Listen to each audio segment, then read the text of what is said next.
Salut mon ami, j'espère que tu vas bien, que tu as passé une bonne journée, à passer un bon Noël. On se retrouve, ça commence fort, hein. Je commence déjà à patouiller, ça va être compliqué. On se retrouve en ce mercredi 28, hein, voilà. 28 pour la continuité du moteur AV7. Donc j'espère que tu vas bien, que tu as passé un bon réveillon, un bon Noël, que t'as pas mangé comme un petit cochon. Bah si, ou si, d'ailleurs c'est bien, c'est fait pour ça un petit peu aussi. Moi j'ai mangé comme un petit cochon aussi. C'était drôlement bien. J'ai été gâté tout plein. J'ai eu, tu veux que je te dise ce que j'ai eu? Non. Si, j'ai eu des chaussettes, j'ai eu des forêts qui coupent bien, parce que j'étais en galère un peu de forêt. J'ai eu une boîte de forêt impec, donc au top bien. J'ai eu plein de trucs. J'ai eu plein de trucs. Bon, toi dis-moi si t'as été gâté, si t'as eu des pièces de mob qui vont bien. J'ai vu qu'il y en avait qui avaient des poulies, il y en a qui ont eu des kits, il y en a qui ont eu du Too Fast. Voilà. Dis-moi si t'as eu des bons cadeaux. Voilà. C'est tout. Ça sera tout pour aujourd'hui. Non, je déconne. On va continuer le moteur AV7. Je vais te montrer un petit peu en gros ce que j'ai fait. Tu as peut-être vu déjà des photos sur mon Facebook 103 SNX Hybrid. Alors, c'est pas des moteurs où tu peux faire des trucs de dingue, hein. Non, tu es quand même assez limité. Même si, même si, même si, je suis sûr qu'il y a moyen de faire un truc plutôt pas mal. J'en suis persuadé. Mais là, c'était pas le but. Alors, on était, pour te faire un petit récap du moteur, on était sur un moteur donc AV7 avec un Villebrequin course 44,9, 45 quoi presque, hein. Donc course 44,9, on est donc sur un moteur carré, hein, diamètre 45, course 45, voilà. Moteur carré, donc ça c'est plutôt intéressant. Aussi. C'est un Villebrequin qui a été repris par Solex Gump, David Solex Gump. Je tousse encore, hein. Truc de fou, hein. Truc de fou, ça. Je trouve qu'il y avait quelqu'un. Je disais donc. Villebrequin qui a été repris par David Solex Gump, hein, pour lui faire un équilibrage dynamique, pour avoir un truc bien sain, impeccable, tout bien quoi. Si jamais tu connais pas, attends, je vais t'en montrer un parce que je dois remonter un. Je dois remonter un. Si tu te dis c'est quoi un équilibrage dynamique? L'équilibrage dynamique, c'est ça. Voilà, ça c'est un moteur, ça c'est un Villebrequin, d'un moteur que je vais remonter cet après-midi, d'un moteur que j'ai fait. Et si tu veux, quand le monsieur il a remonté l'allumage,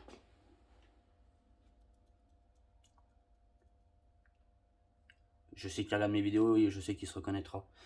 Et ben il a fait, comment dire, des conneries, il a serré l'allumage un peu, beaucoup, très très fort, avec un outillage.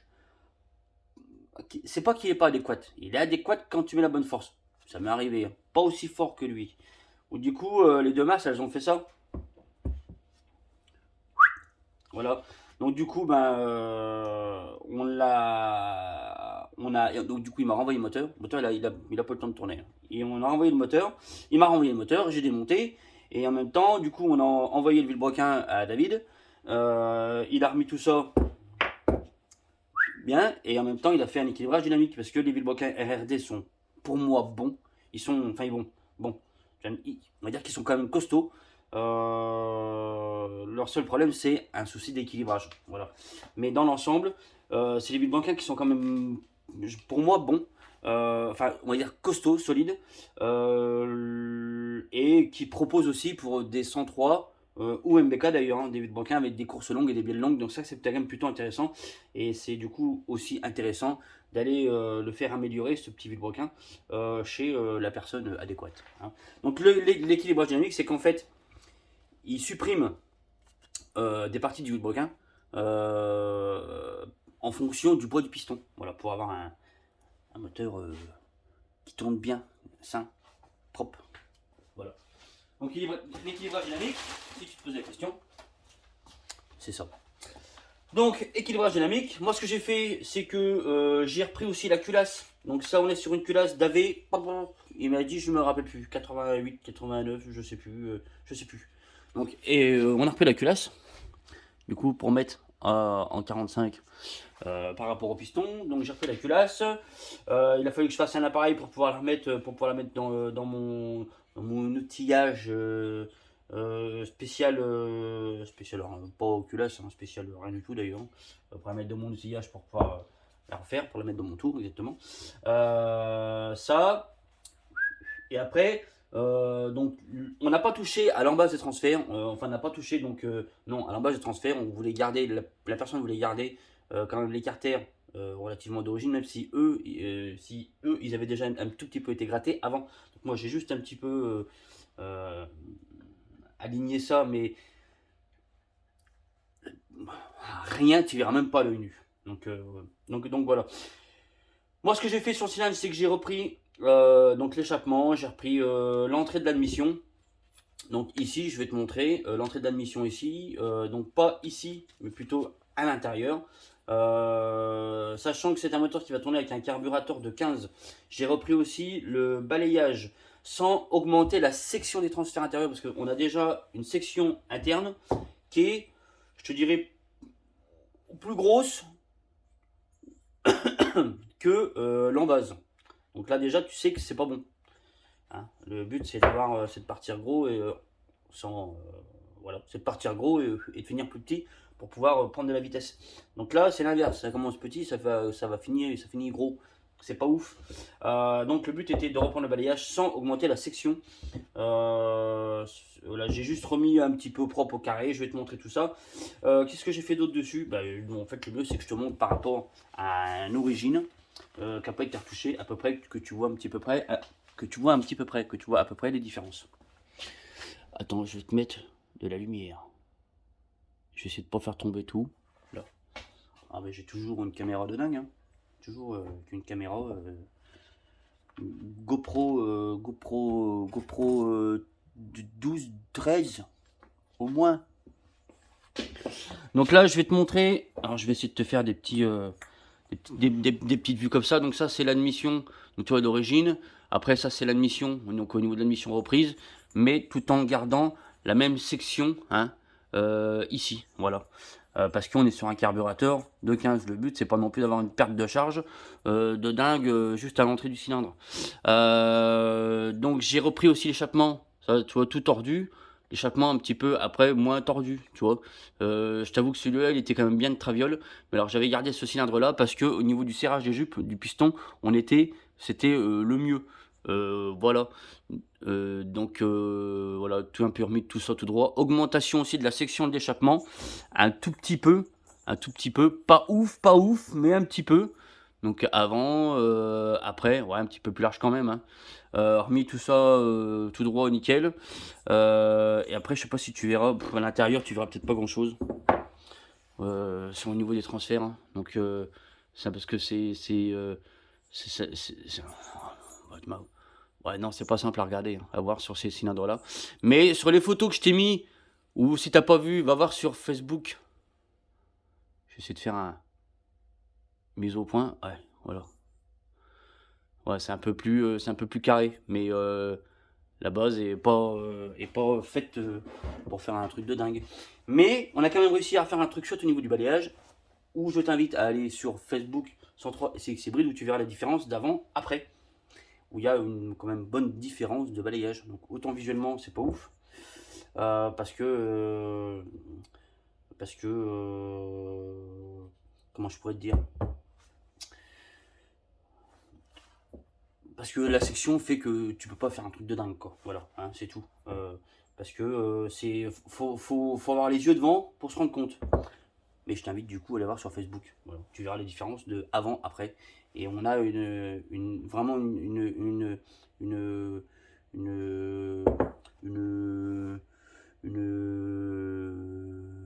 j'ai bouffé le mot.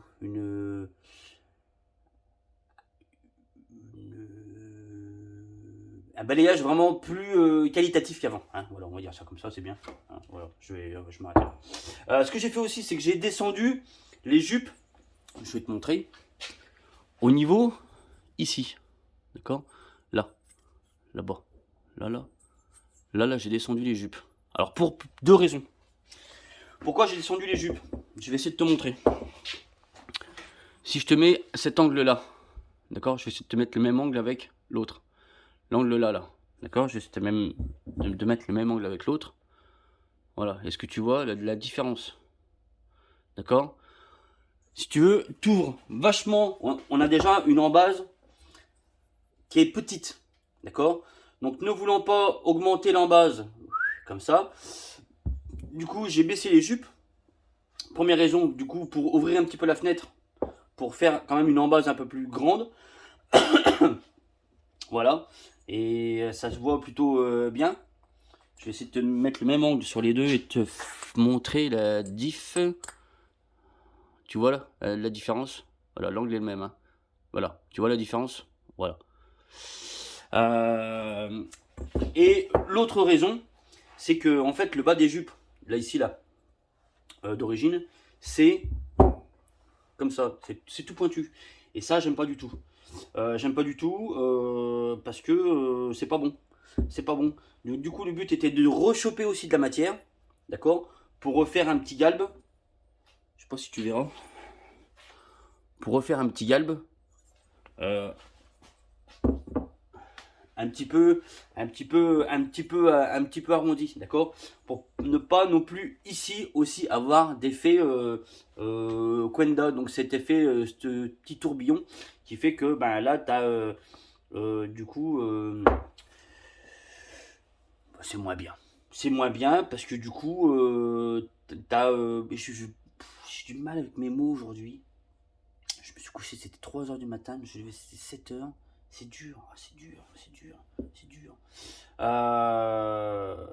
Ça, non, c'est pas bien. Voilà, c'est tout, je vais en rester là. Parce que je peine. Donc, je vais pas te montrer le montage du moteur. Parce que je vais le monter moi direct. Derrière, j'ai toutes mes diags. On a un rapport volumétrique de 12 tout pile. Donc, ça, c'est top. Il va sûrement se retasser un tout petit peu. Hein, normal, hein à 12 et voilà, bon, on va être à 12. Hein. On est sur une entrée d'admission, donc un diagramme d'admission ici de 132 ou 133 à peu près. On est sur un échappement à 165 et on est sur des latéraux à 125, 125, 127. Voilà. Donc on a des diags plutôt quand même intéressants, sachant que le but n'était pas non plus de faire un moteur qui prenne du régime. Parce que les air sales, j'aime pas trop leur faire prendre trop de régime. Parce qu'en général, ça finit pas très bien. Mais garder un moteur coupleux, un moteur balade, ça va être sur une très vieille mob. Enfin, une vieille mob, si ça va être sur une vieille mob quand même. Un vieux cadre, avec un petit pot serpentin. Voilà, sur une bleue, je crois. Donc le but était de faire un truc cool, pépère, coupleux. Donc là, je pense qu'en termes de couple, on devrait être plutôt bien et d'avoir un moteur homogène. Et voilà. Donc le but, c'était surtout tout ça. Voilà ce qu'on peut faire avec un moteur AV7, on va dire, en restant sage. Parce que je pense quand même qu'il y a moyen de faire un truc vachement mieux. Clairement. Vraiment. Je referai. J'ai pas encore fait la vidéo sur les carters. Elle sera faite normalement. Si tout va bien, je reçois une autre paire de carters demain. J'espère que je vais la recevoir demain. Du coup, remercie aussi Ludo de m'envoyer une paire de carters. Une paire de carters Néo où on pourra du coup comparer 4 paires de carters. Alors les 4 par contre seront taillées masse. Les 4 paires taillées masse. J'aurais aimé peut-être voir d'autres paires de carters, voilà, mais bon, c'est comme ça. On n'aura que 4 paires de carters ça sera déjà bien, ça fera déjà une bonne présentation. C'est vrai que voilà, moi je remercie encore les personnes, soit qui avaient comme Ludo une paire de carters, ou les fabricants de m'avoir envoyé une paire de carters pour pouvoir faire un joli comparatif. Alors c'est pas un comparatif, je vais me répéter, c'est pas un comparatif pour dire celui-là il est bien, celui-là il est pas bien, ça c'est bien, celui-là, enfin celui-là, ou plutôt celui-là il est mieux que celui-là. Non, pas du tout.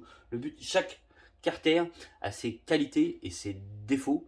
Défauts qui n'est faut pas prendre défaut comme un truc pas bien. Le but sera surtout de voir quel quel cylindre sera le plus adapté au type de carter. Mais tu verras qu'il y aura quand même si c'est 4 paires de carter taille et masse, il y aura quand même beaucoup de différence. Et c'est ça qui sera aussi intéressant. Parce que je pense pas qu'il y ait de mauvaises pièces, surtout dans un carter. Il y a peut-être, je pense plutôt, des carters plus ou moins adaptés à un cylindre qu'à un autre. Donc voilà, donc ça sera fait normalement, j'espère pouvoir la faire. J'aurai les carters demain, j'espère demain. Donc peut-être la vidéo vendredi ou samedi. Voilà. Je vais m'arrêter là. Moi, je vais remonter pépère, tranquillou. J'aurai juste à voilà, un petit montage tranquille, empiler ça. Je sais qu'en empilant ça, il se passera ça. J'aurai ça, un taux de 12, les diagrammes que je viens de te les donner. Et voilà. C'est tout. C'est bien. C'est bien. Quoi d'autre?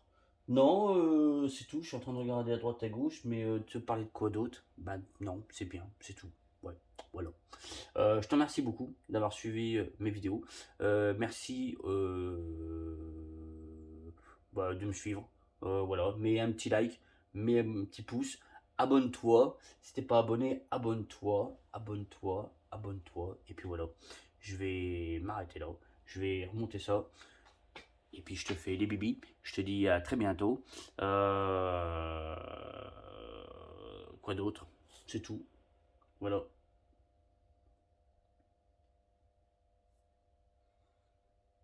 Ah, t'as vu, ils ont reçu plein de pièces. Sur 50 Factory, ils ont reçu plein de pièces de jantes et tout. Elles sont top belles. D'ailleurs, ça me fait penser qu'il faut que je regarde le prix des jantes. Le prix des jantes chromées qu'ils ont reçues. Elles sont trop belles. Voilà, c'est tout. Je te dis à bientôt. Je te fais des bibis. À la fin de la semaine. Ciao, bisous.